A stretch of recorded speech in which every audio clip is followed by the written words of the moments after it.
Dun, dun, dun, dun, dun.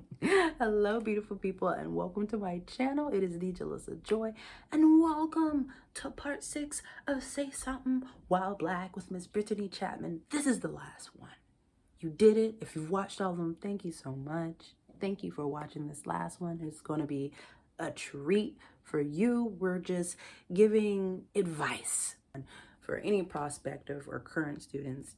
This is it's really good for you to see this information, and we're just going to close it out. So before we get to all that, just thank you for watching. Like, comment, subscribe, share. I'm just happy that I could bring this to you. Please comment, because we are interested. Reach out to us, let us know any thoughts, any questions that you may have. You can definitely talk to us. We're not strange. Weird people. We will talk back.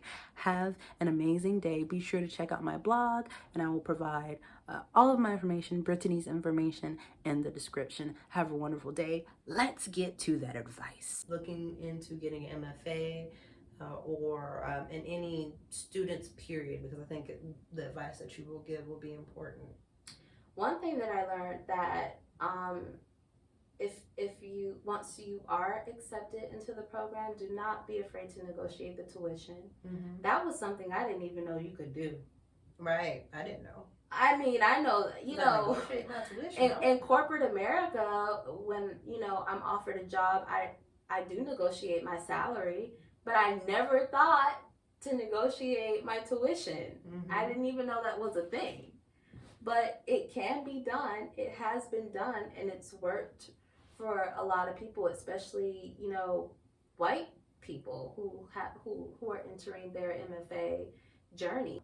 So don't be afraid to say, hey, like, I would appreciate if you would find more opportunities for me to get more money so that I can stay here. Mm-hmm. So I would say off the bat that's one thing. Also, you do not have to go to an MFA program. A lot of people think that that's gonna be the that's gonna be the journey that I take that launches me into my career.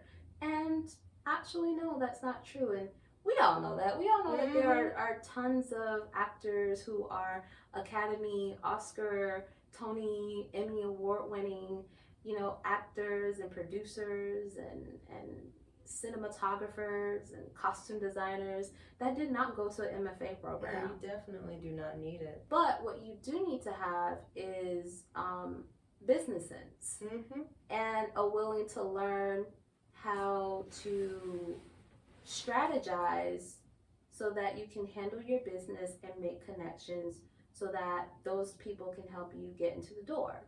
And you do need to know how to set yourself up to present yourself in a way that people want to invest in you. So while I'll say you don't have to go to an MFA program, you do need to take classes, but take classes with successful casting directors.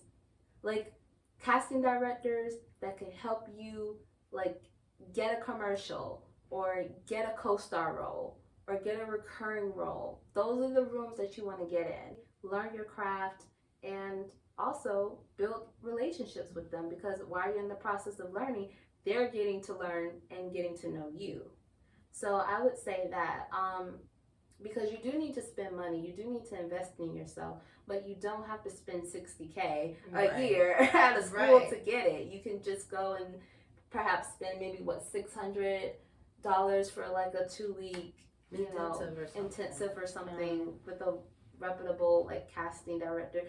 And even are there even agents that are teaching classes nowadays? I feel like it. Yeah. I don't know. So don't hold me to it, but I mean, I feel like everybody is teaching somewhere. They're trying to get this hustle. Yeah. Yeah. What would you say? Which school?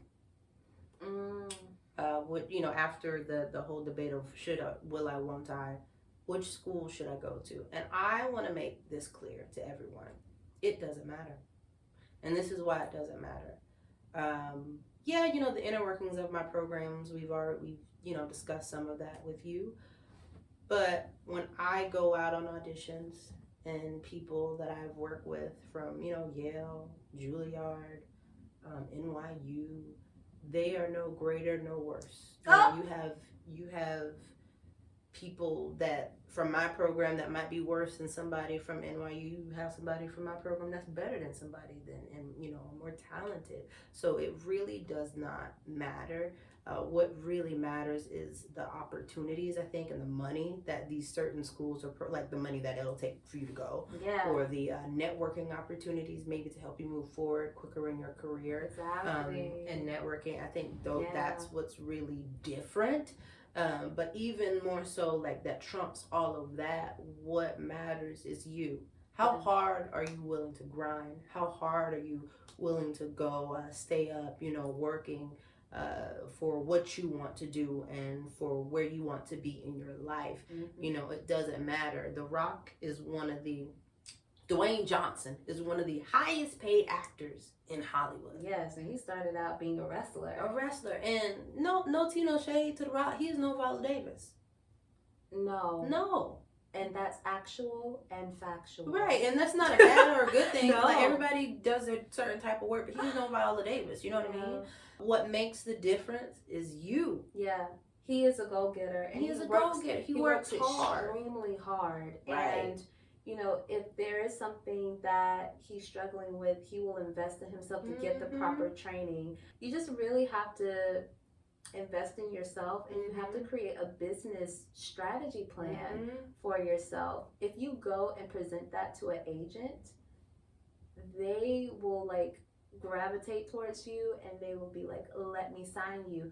Because if you know how to pitch yourself, if you know what kind of career you want, it makes it sort of easy for them, because they go, I know, okay, based on what you said about your type, what kind of shows you see yourself being cast in, what kind of relationships you've already established, which relationships you haven't but you want to establish, this is the type of track that I can take you, and these are the type of rooms that I can get you in right now. Right. Because they need to see that you care, because at the end of the day, they need to know that you can book a job. Exactly. And the thing also, another nugget, I guess this is just about agents. Yeah. They work for you, with you. They work for you, with you. Yeah, it is a collaborative effort. It is a collaborative effort. So it's not like, oftentimes I feel like people have kind of turned this whole agent thing on its head, and like, I need an agent. Like pandering. You're pandering. Yeah. You're pandering to, but it's true, the agent, when no, they work for you now. No, it's true. They're supposed to be working for you. And you have to hold them accountable because they're working for you. Yeah. And don't be afraid to ask questions, and ask proper, questions. Like a question that you need to ask is like, okay, how do you want me to conduct myself, when I go and visit, a casting office, to do this audition? What are the do's and don'ts? What's the most effective way to communicate with you? Do you prefer text? Do you prefer, email? If I were to get in a car accident and I was on my way to do I call them or do I call you? Because if you call the casting office and you don't call them first, they'll drop you immediately. Those are things that you guys need. You guys have to do your research, and you guys do not be afraid to ask questions. Ask them, like, how do you build relationships, with your clients?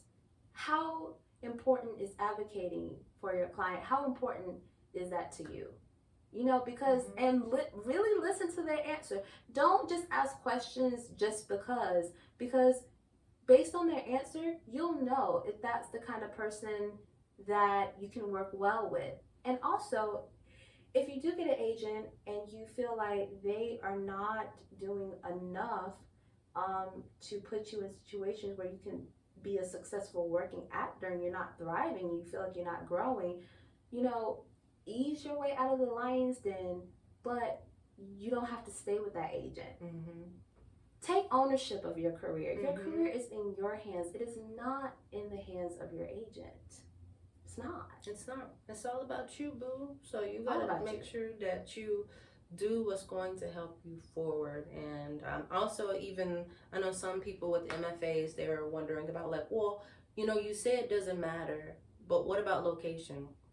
Don't matter. You got to go to the best location that's best for you. Because somebody might thrive in New York and they might fail in Atlanta, but you might do. Atlanta might be right for you. Maybe you need to go to a school or program in Atlanta because that's going to be where you're going to grow. Yeah. So that's more of a personal thing that you're just going to have to search within yourself to know where, where I should be. Is it California? Is it Atlanta? Is it New York? Is it out in the Midwest? Mm-hmm. Wherever that is, it doesn't matter because we've already told you it's all about networking and connections, but you can build your own network by yourself. Yeah, you can. As long as you work hard and you're focused.